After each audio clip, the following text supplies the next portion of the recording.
aliens abduct twin sisters. They have removed eggs from me and planted embryos in me.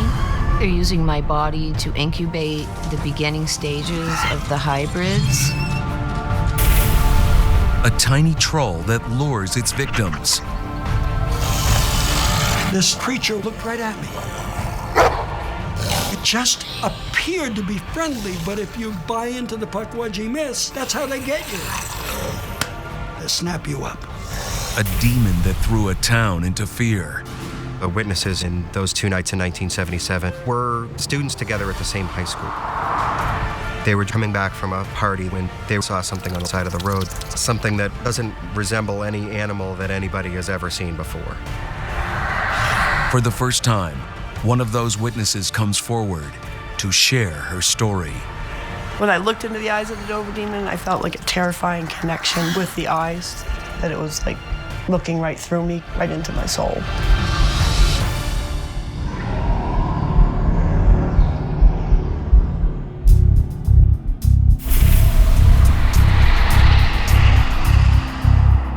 In Massachusetts, just 20 miles inland from Plymouth Rock, lays a massive, impenetrable bog. The Hockomock Swamp.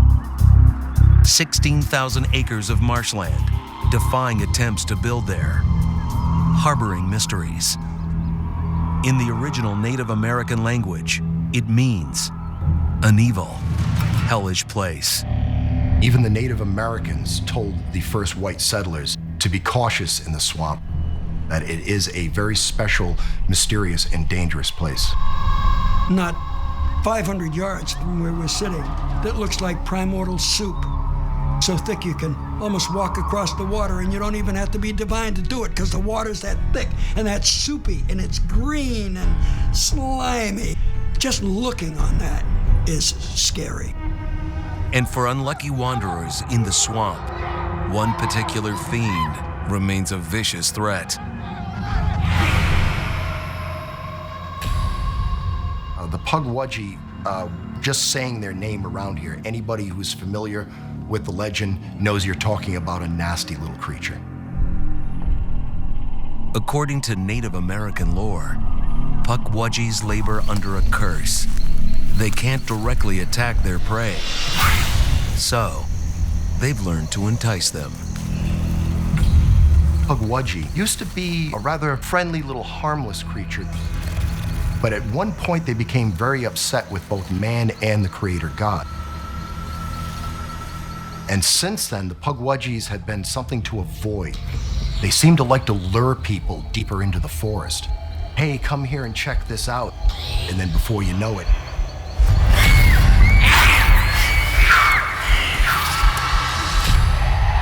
I've never heard of anyone having a friendly encounter with a Pukwudgie.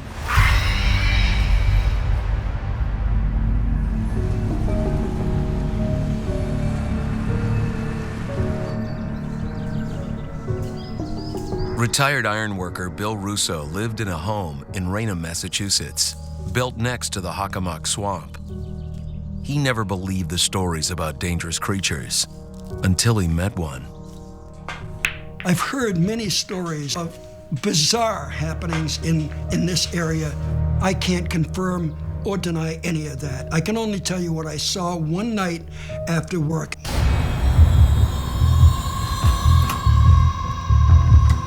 One night in 1995, Bill and his dog Sam went out on their walk around 1 a.m.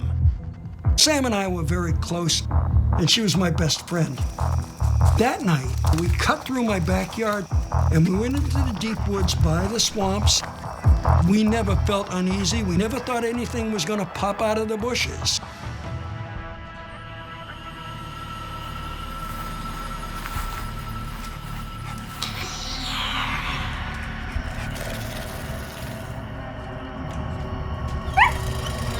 And suddenly Sam started pulling at the leash, trying to get home quickly, trying to run home. I said, Sam, what's the matter? Sam, what's the matter?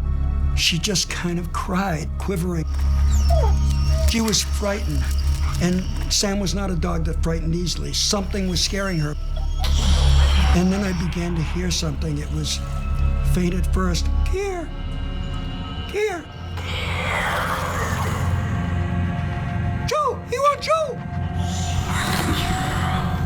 I heard this bizarre talk, but I didn't see anything.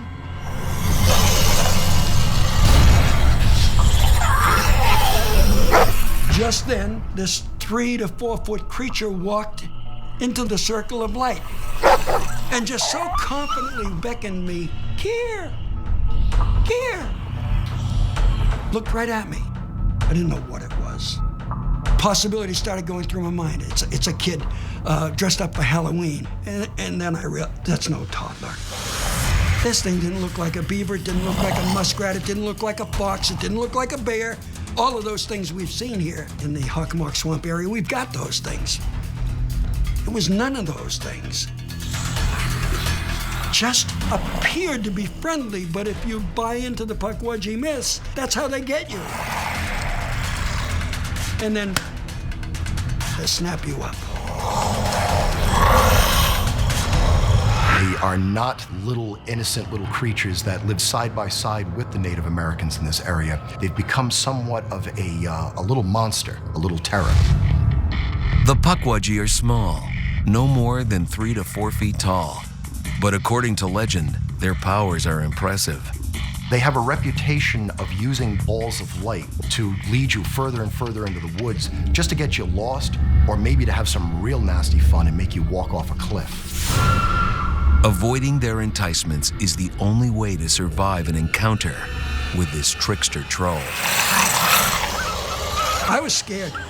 If you see something that isn't human in the middle of the night and it talks to you and you're bigger than it, you're still scared.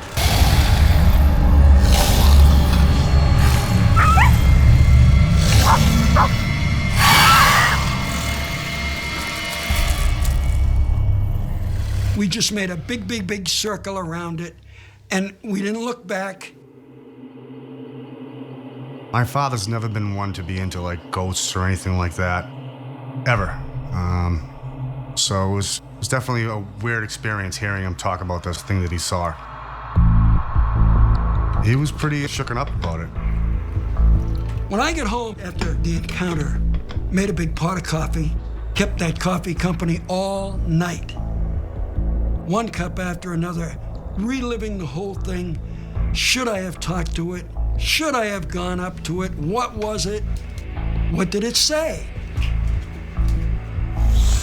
And here's what it said, my best translation. We want you. We, not me. We, meaning there were more.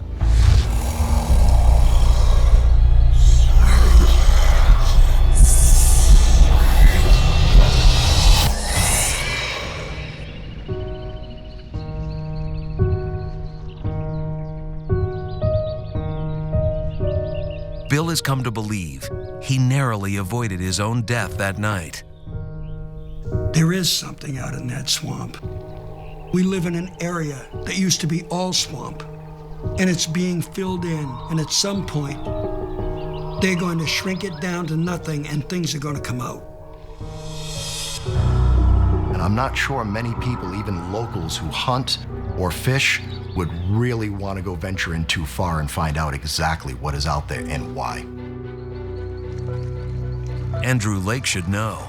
He thinks he encountered the same creature Bill Russo met. And Andrew may have managed to come away with photographic evidence. Little did I know that I would find out the reason why there were so many spirits on the property.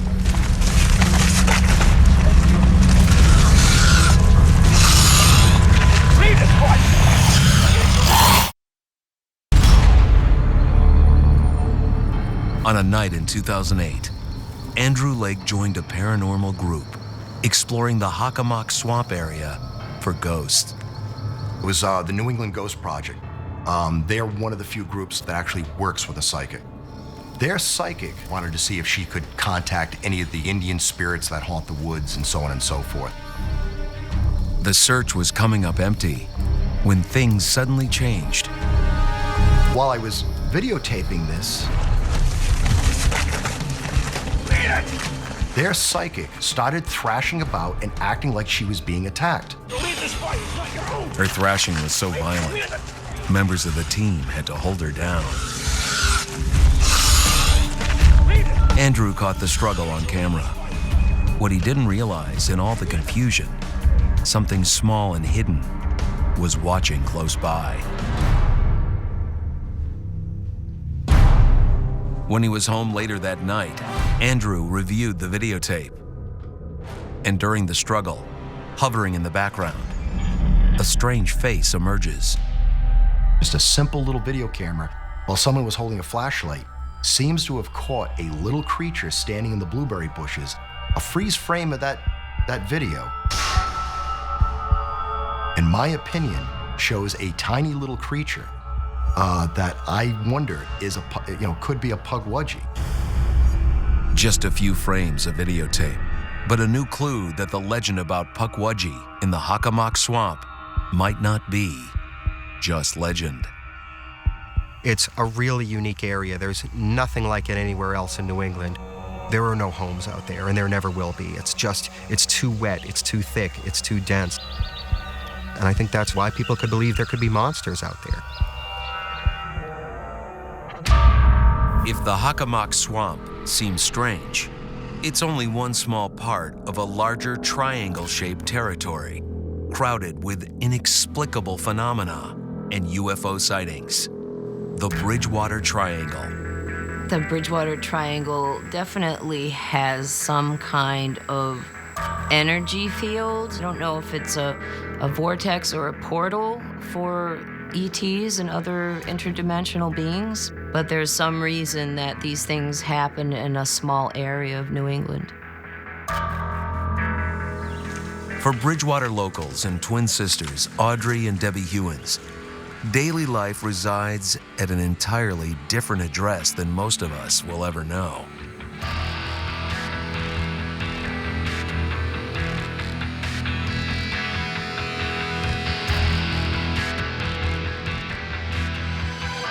I've always wondered all my life why this would happen to me and my sister. I have no idea why. I mean, it could be random. We could have been prepared for this previous to being here. We moved from Ohio, being innocent children. We moved into the Bridgewater Triangle, and we went down the wrong path. When they were small children, Debbie and Audrey's father moved their family to Bridgewater, Massachusetts, because he said God told him to. What happened to the twins once they arrived set their lives on a collision course with visitors from another world.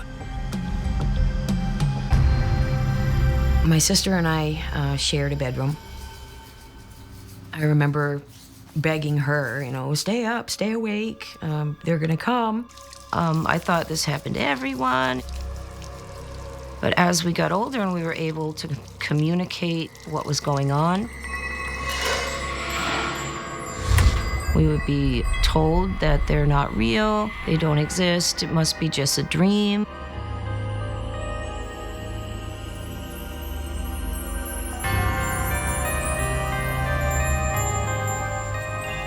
Each night before the twins went to bed, the fear welled up inside.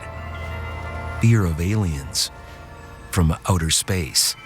Good night. I always had a sense of anxiety, I guess, that they were coming.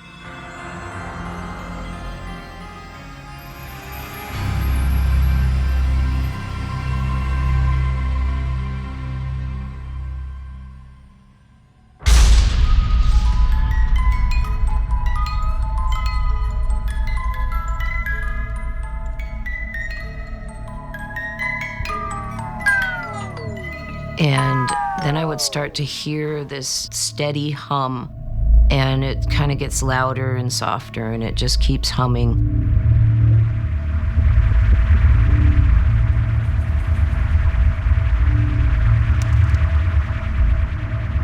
The room fills with a pale bluish white light.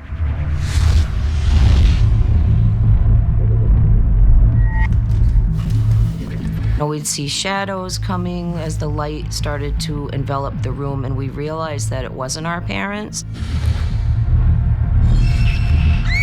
They're very frightening.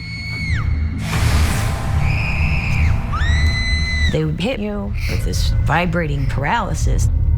and then they would elevate you off the bed. You don't even feel like yourself, and there is no control. They can bring you through the window, through the door, or through the ceiling. I don't know how they do it, just to be able to pass through solid objects. I don't know. It's very weird. My body the whole time was vibrating. I saw a craft above my home and was brought to it slowly.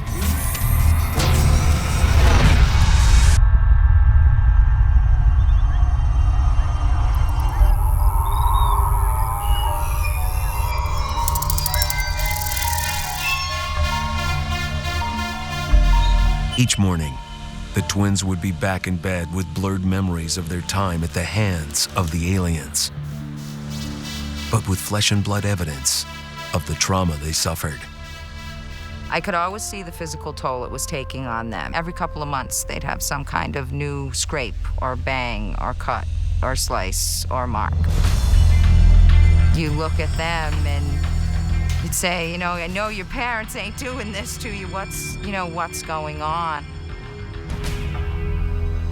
I had so many bloody noses as a child, and on the school bus it happened, in school it would happen. I had bloody noses all the time, and they were really severe and for no reason. No, I was kind of self-conscious about it because little kids started calling me Debbie Dent because I had two little dents in my head. The one over here, there's not only a scar, but on my skull, there's an indentation, like somebody's drilled in my skull. It's about the size of and roundness of a pencil eraser, but it shows up in x-rays, and I don't have an explanation.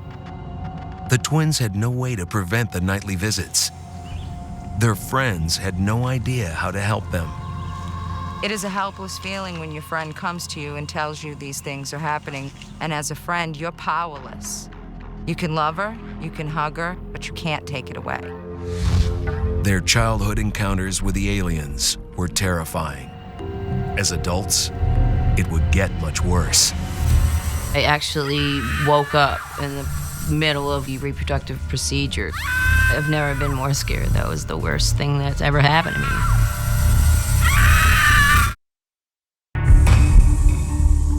For decades, thousands of Americans have claimed aliens from outer space abducted them. Most report enduring a forced medical examination. Often, it's focused on sex and the reproductive system. The majority experiences the event alone. With Audrey and Debbie Hewins, it was different. The twins were often abducted together. Back on Earth, getting their parents to understand was a different story. Both my sister and I had journals, and we, do stories about what we remembered and pictures of these beings.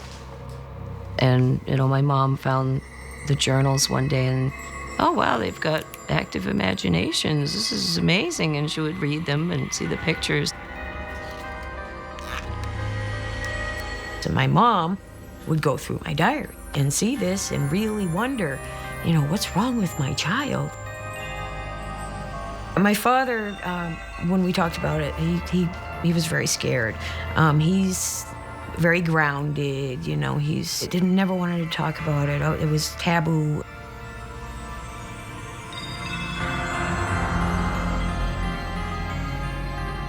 As adults, Audrey and Debbie started looking for answers, trying to make sense of their UFO encounters.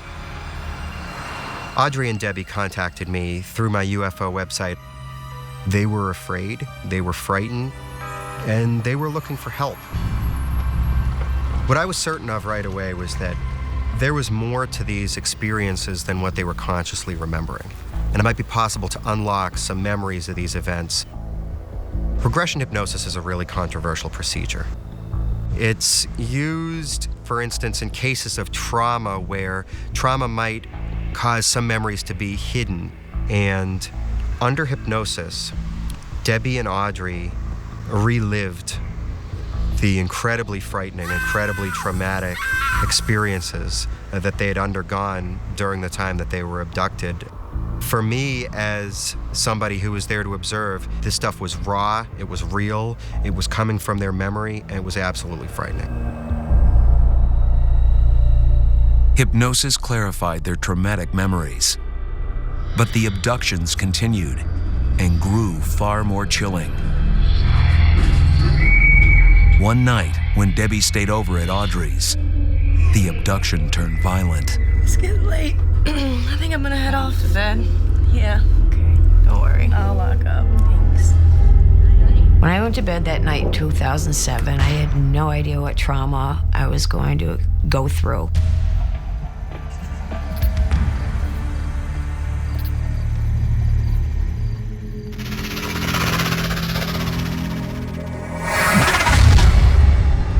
I woke up to a pressure on the top of my head. I'm laying on my back. I thought I was gonna get killed. I thought it was gonna kill me. It was that aggressive. The only thing that went through my mind was, my sister's gonna go to jail for murder. My neck's broken in her other room, and then like that, I they must have blacked me out.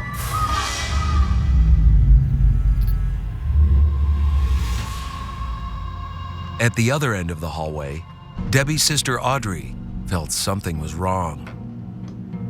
I had gotten up, and I was almost down my hallway, and then I realized that I wasn't running. I was kind of floating, that I wasn't even, really moving. The appearance of my home melted away. I realized that I was in a craft again.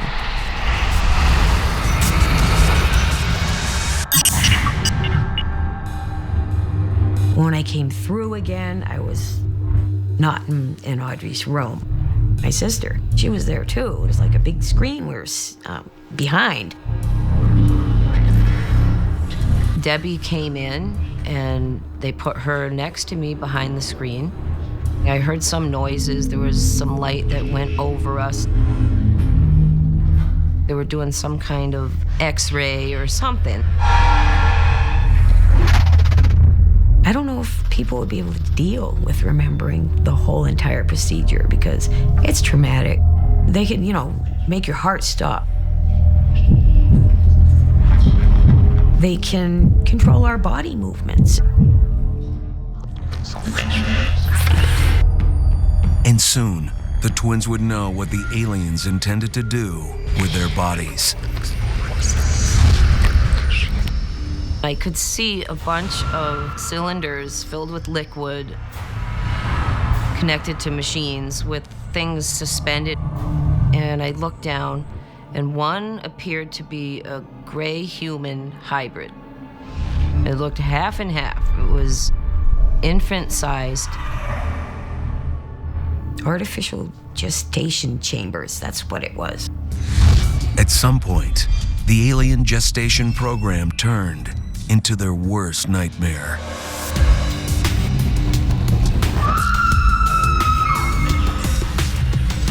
I was on a table in one of the rooms where they do the reproductive procedures. I actually woke up in the middle of whatever they were doing, so I actually felt a scraping where my ovary would be. I'm panicking, I'm in pain.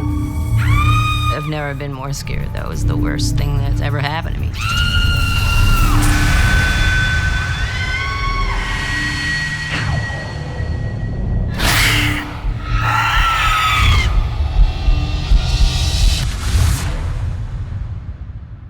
When I woke up the next morning, I was sore, confused, and really scared. This is one of the most aggressive encounters that I've had. Are you okay? And she opened the door. She's like, "You all right?" I'm like, "Yeah, you all right?" That kind of just one, didn't say much else. That was it.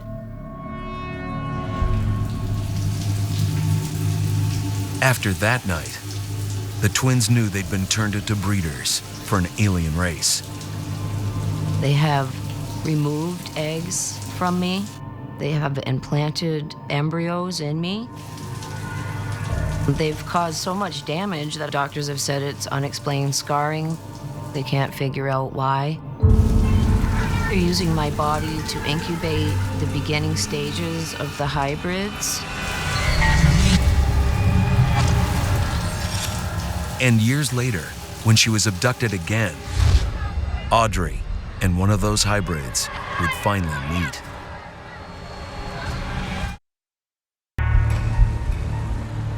Growing up in Massachusetts' Bridgewater Triangle, twin sisters Audrey and Debbie Hewins claim that aliens frequently abducted them. In their late 20s, the twins realized their bodies were being used as surrogate hosts to make alien hybrids. Accounts of reproductive hybrid activities are a new trend in abduction stories. Audrey Hewins has never had a child, at least a human one on Earth. She thinks she may have met one of her hybrid children on an alien ship. I was on a table in one of the rooms where they do the procedures, and I actually woke up in a room where I was suspended in a gel-like liquid, and it was kind of like a cocoon, except I could see out. When I looked out of the cocoon, there was a small child, probably about 4 or 5. It was in a blue dress with white lace, and it was like a 1800s style clothing. She was definitely a hybrid. She had a very large head with little sprigs of hair coming out, but mostly bald and really big eyes. She looked half human and half gray. And she looked at me, and she was definitely someone I had a connection with. And there was just some kind of, I know you. We just had that bond. It was strange. I definitely felt like I had either a relationship with her or she was mine.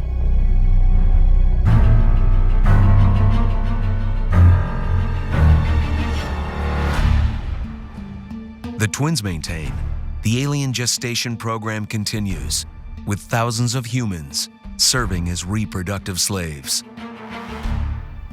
They've been doing it through family lines for many generations.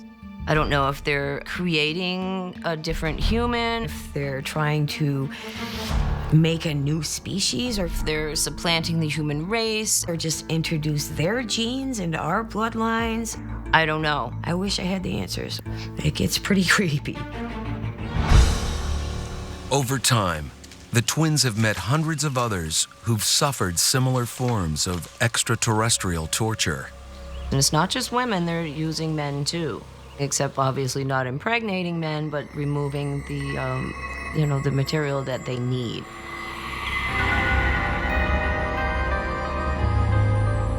At one point, the twins were able to meet one of these men, someone with whom they had shared an abduction encounter. Much else to do. In 1997, my brother's band was playing at this club. Hey, Jamal. So we go into this club, and I looked over, and I saw this man back there, and I said, oh my, that is the guy that we met on the ship.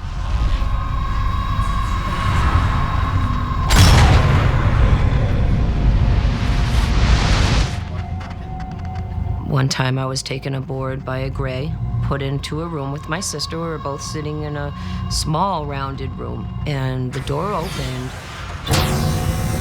and another couple of grays came in with this man.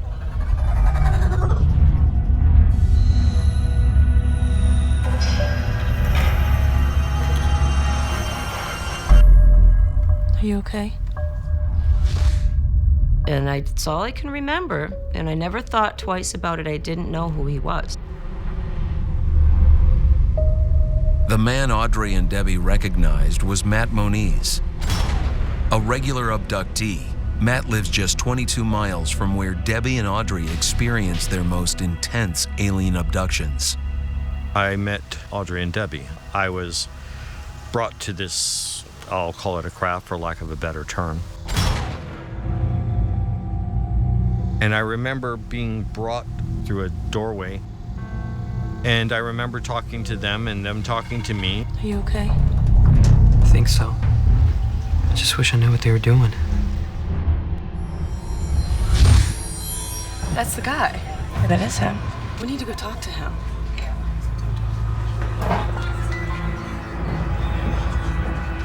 We walked right over to him. We said, hey, and he looked up. Do you remember us? We met like 10 years ago? Yeah, oh my God, yeah. How are you? I discovered that this is not unusual, not uncommon. Plenty of other experiencers and abductees have run into each other in experiences and then run into each other in what we'll call stark reality, what we exist in here.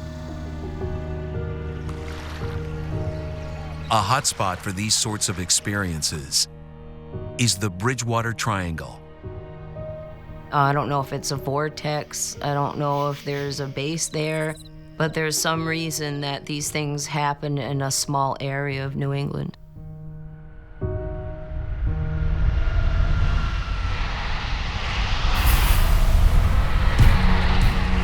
Just a few miles north of the triangle's borders, an entirely different sort of monstrous creature appeared, then vanished as quickly as it arrived. It's left a trail of questions ever since. Now, for the first time in over 30 years, one of the original witnesses comes forward, sharing her story. When I saw the Dover demon, I had no idea that this was something that would follow me around the rest of my life.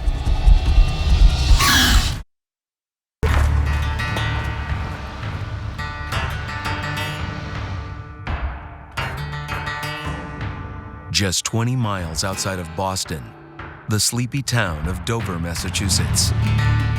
Driving through Dover, it's not hard to understand how people could believe that there would be some kind of a monster there. At twilight, Dover does have kind of a creepy feeling. As far as anyone knew, Dover wasn't the kind of place invaded by otherworldly creatures. At least it wasn't until 1977.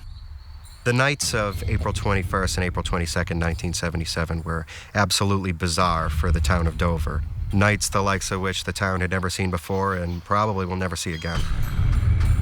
My husband at the time was police chief in Dover. He had to interview a whole bunch of people that had come in and wanted to hunt this Dover demon, want gun permits. All of the witnesses were frightened. I think it really shook them to the core. April 1977. 3 separate sightings over 2 nights, each one along Dover's dark wooded roads. You're not gonna believe what I just saw last night. What is that? I saw this 2 nights ago. That doesn't look right. All 3 witnesses were teenagers attending the local high school. Each of them saw something they couldn't explain. Something so bizarre, they felt compelled to capture it in quickly drawn sketches. No way, I've seen this. When did you see this? This doesn't make sense. This is weird. I don't.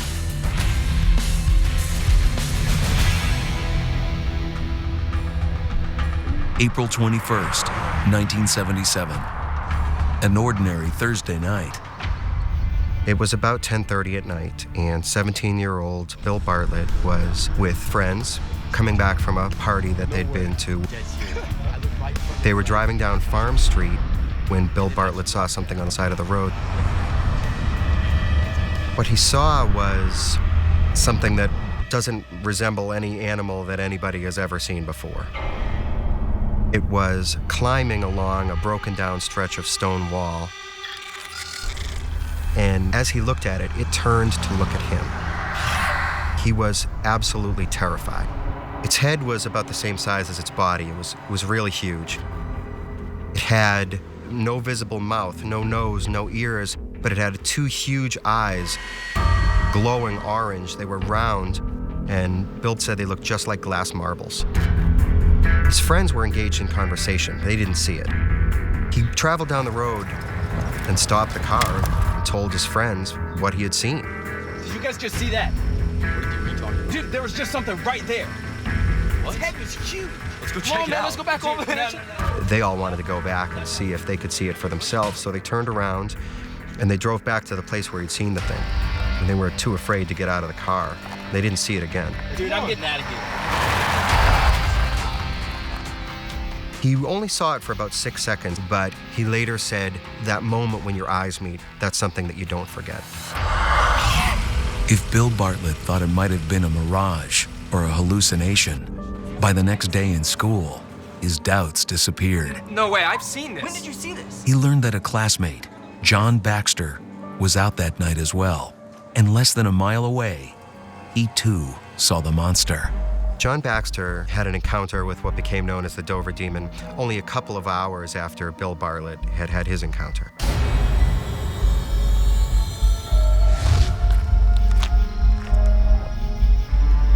John Baxter was walking home from his girlfriend's house. It was 12:30 in the morning. It was dark. He saw something walking towards him on the road. At first, he thought that it was a friend of his who lived nearby, but as he got closer, he realized it couldn't be his friend. It was too small. Now, he's looking at this thing as it's coming closer to him, and he's calling out to it. Who is that? Who's there? It wasn't getting an answer. He took a step towards it, and suddenly, it ran incredibly quickly into the woods on the left-hand side of the road. He could hear it as it ran through the trees and bushes, and he followed it. He actually stumbled down an embankment, jumped across a little stream, and now he's looking at this thing that is in the tree line about 25 feet away. He could see its fingers wrapped around the tree. It was very small, the size of a small child, but it had a huge head and eyes that glowed white as he looked. He realized he didn't know what he was looking at.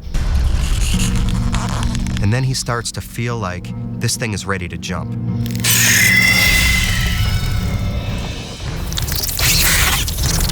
He turned around and ran right back up the embankment back to the road, and he didn't look back. 2 sightings, 2 encounters with a living, breathing creature that simply made no sense.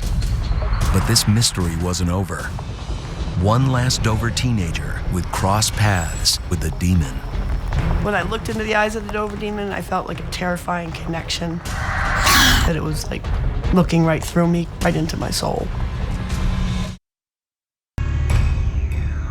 The sightings remain one of the most intriguing in the annals of American monsters.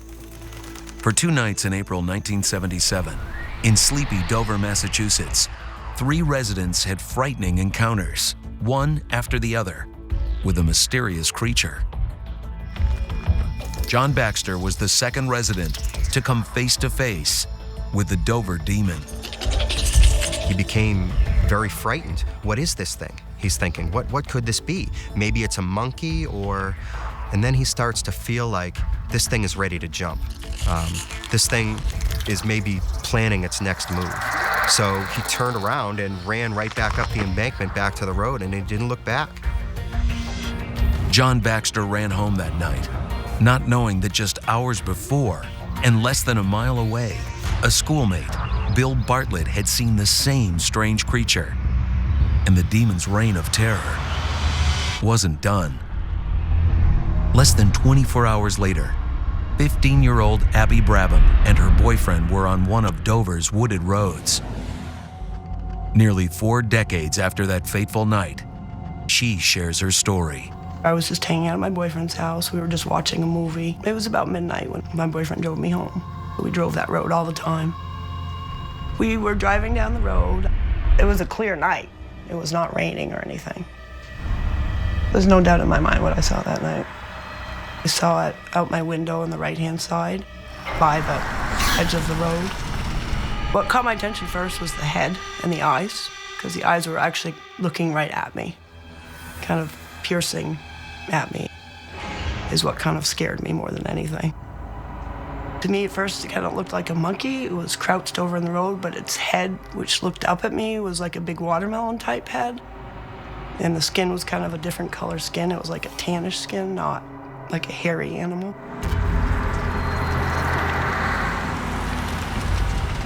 My first reaction was, let's get out of here. I've never seen anything like that in my life. My boyfriend got a quick glimpse of it. He did see the unusual head and the eyes that I saw, but he did not obviously because he was driving, get as closer look as I did at it. 3 separate sightings. 3 very similar descriptions of a mysterious creature, neither human nor animal.